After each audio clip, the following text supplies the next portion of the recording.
What's going on, YouTube? Q back here again with another video for you. In today's video, can you take a guess where I'm at again? So this is about to be the fourth time I am at about to go over there. So why am I here again? Find out in just a minute.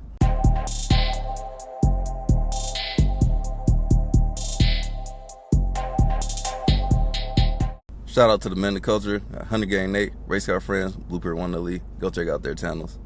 But why am I here? So, as you all know, I got the cold air intake installed. Got these check engine lights.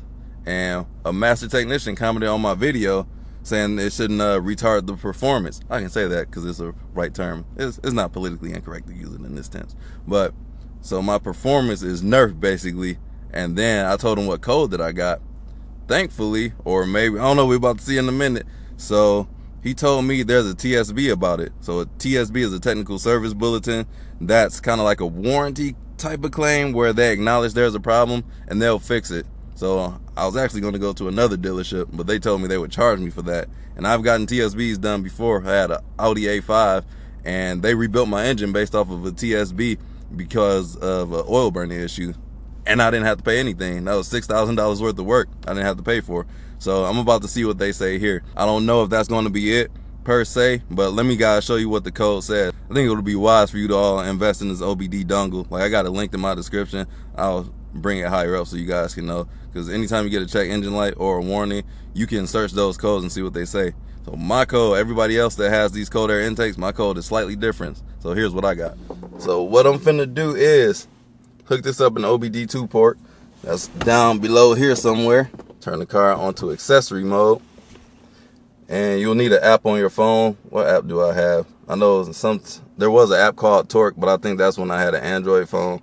Now I got an iPhone, so I use OBD Fusion to do this. I'm going to find the OBD dongle. It creates its own Wi-Fi connection. So I'm going to connect to my Wi-Fi on my phone. Now I'm connected. Let me go to this OBD Fusion app. So now that I'm connected, I'm going to go to the Diagnostics. Just going to read the permanent codes. Oh, we got two of them boys now. So one is going to be for that cold air intake, the PC90, that's one code. And the other one is this P25B3, and that's the TSB. I want to get that one taken care of. And I need to specify that with them because I'll have to pay if they even try and figure out this 2C thing. So that's going to be the cold air intake. And I can go back to stock. I actually got my stock air box in the trunk. So now I'm going to pull in. Now that I know what codes I got, let me screenshot that so I can go in and tell them what's going on. So I don't get overcharged for nothing I don't want or need. And let me put the car all the way on so you can see what we got up here. Got a Christmas tree, check engine light, go to your dealer, all these other lights up here. So the TSB should take care of that, but I'm going to find out more as I go in because I'm not 100% sure. But let's go check it out. 1 hour later, back reunited with the vehicle. So what happened? My friend who wrote that comment was correct. Shout out to the master technician. I'll let y'all see his comment and what he said. But what happened was my ECU needed to be reprogrammed, and that's what they did. So I don't know if that took care of both of the codes, but actually let's go find out because I'm curious. I didn't have to pay anything out of pocket. TSB, $0. There was $106 charge to warranty. I ain't got to pay that. No maintenance for 2 years. That's a great deal saver for me.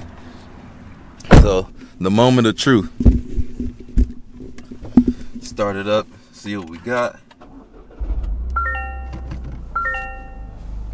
Y'all see that? Nothing. I hope it stays this way. I have no code there. So let's... Alright. And I'll drive on it hard to see if it'll reappear. But the TSB is taken care of. So if it does come back, then I don't think I'm off the hook. So I would have to figure that out. So what caused this issue? So I'm thinking the cold air intake definitely helped expedite that or to push that code out. It was too much air being read by the mass airflow sensor. And I'm assuming that's what triggered off this second code because we had two. And now neither one of those are coming up due to this TSB.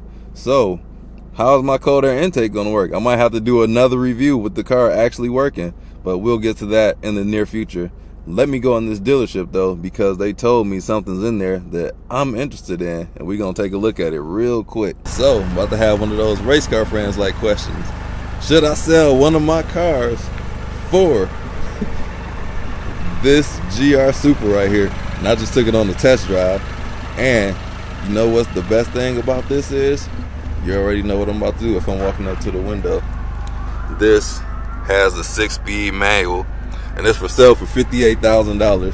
So $58,000, I know the GR Corolla not gonna wash that out, but the Integra will probably have more equity in that than the GR Corolla. So what do y'all think? Would y'all like to see a Supra added? Should I have two of the GR cars?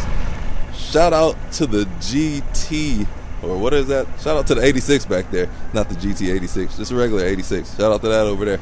But would y'all like to see a Supra and the Corolla, or the Corolla and the Integra? Not pictured here. Let me know. And that divine timing is off.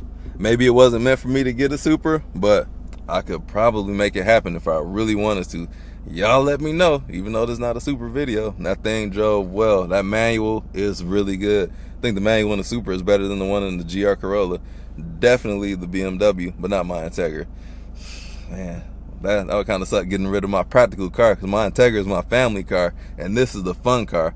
But I would need to, ideally I would need to swap out the GR Corolla to get into that as a fun car. But the way the equity is set up in these cars, my Integra is a more valuable car, so I would have to swap that one out. But that's what it would have to be.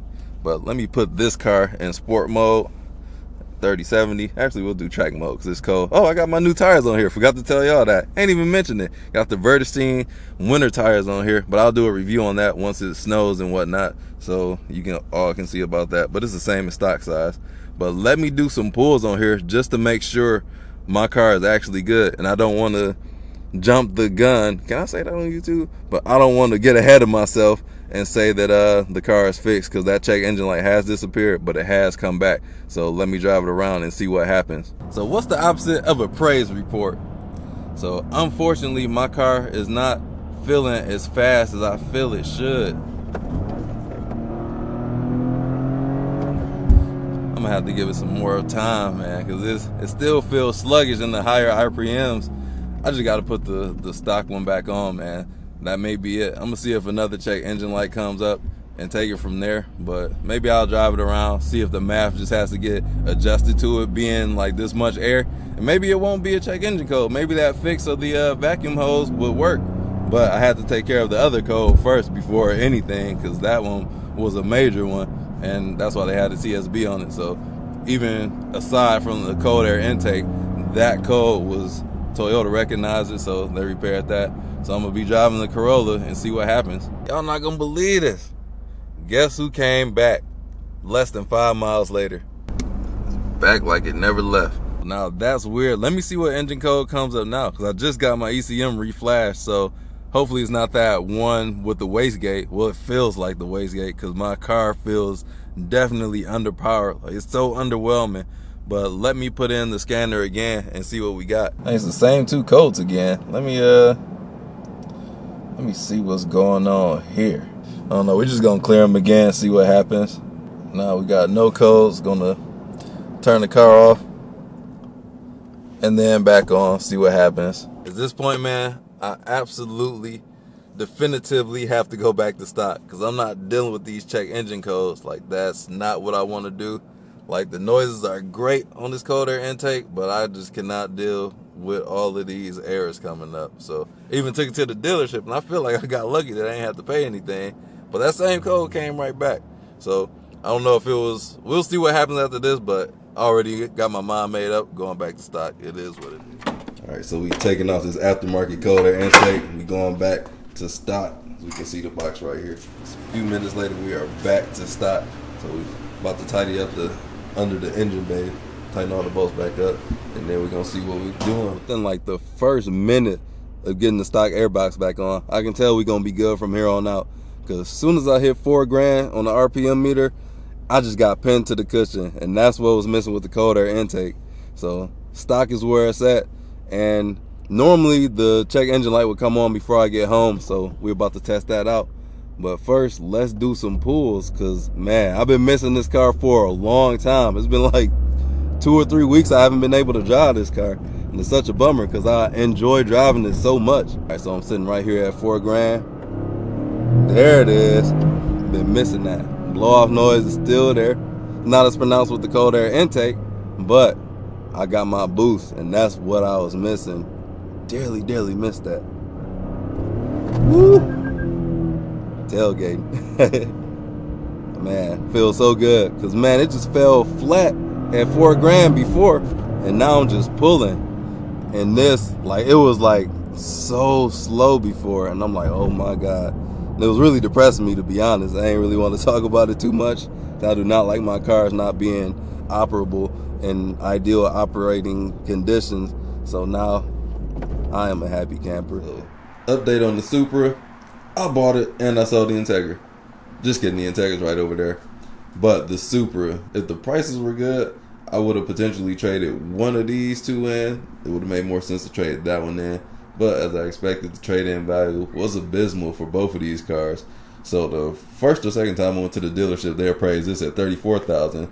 Disrespectful. And then they appraised this one that day I was at the dealership. Actually, a couple days after I was at the dealership for $45,000.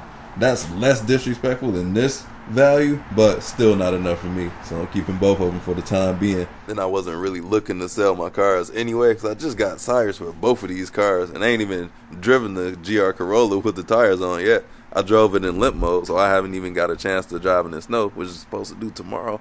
And yeah, I still got to enjoy these cars. But yeah, they came to me with the offer. They know I'm always selling cars, so it's like, hey, you got this Supra in here. I'm like, ooh, let me see. And the numbers didn't work out, so I'm not pressed about it. But another huge shout out, I want to give a shout out to CarQuicks. He wrote me a long, drawn out explanation about the cold air intake install, just the trouble points. He pinpointed the timestamps of the videos, which made it easy for me to diagnose. But I checked those over, and it was installed the way that he wrote his up. He doesn't have any issues with his, but unfortunately I do. So it's all over the place with people. And I also spoke to Anthony Doe in the comment section. So he stated in his with the vacuum hose that he sees less power, kind of like the limp mode that I was experiencing. But he went back to the older version without the vacuum hose that still throws a check engine light, but at least he doesn't throw he doesn't have the limp mode going on. So for me, I want to give another shout out to my guy Nick. So he took the time, installed the cold air intake, and uninstalled it. Huge thanks to Nick. He made it easier for me. He did it way faster than I could have. So yeah, we're back to stock, looking good, sounding good, and unfortunately that's what it has to be. So in the future, will I revisit a cold air intake? Probably not. The headache that I went to, I don't want to have to go through that again. Unless everybody, 100% of all the people were saying like, yeah, I ain't got no problems, and I feel like 50 extra horsepower, which is not going to be the case, but that's what it's going to be. So appreciate you all for coming on this journey with me, getting this cold air intake, a simple mod that has been like 2 to 3 weeks worth of headaches just because Toyota is not just mod friendly with the MAF sensor. So too much air going to the sensor, and it just it nerfed itself. But there we have it, back to stock. That's how it's gonna be so far. No cold air intake. But thank you all for watching. Don't forget to like, comment, subscribe, hit the bell, browse the channel, and I'll catch you all in the next video. I can't lie, this would be nice, but now it's not the right time. We'll revisit this in the near future though, definitely. But just got tires on this, just got the Integra on tires, doing snow content on this. This was just a few months earlier. But that's how it goes.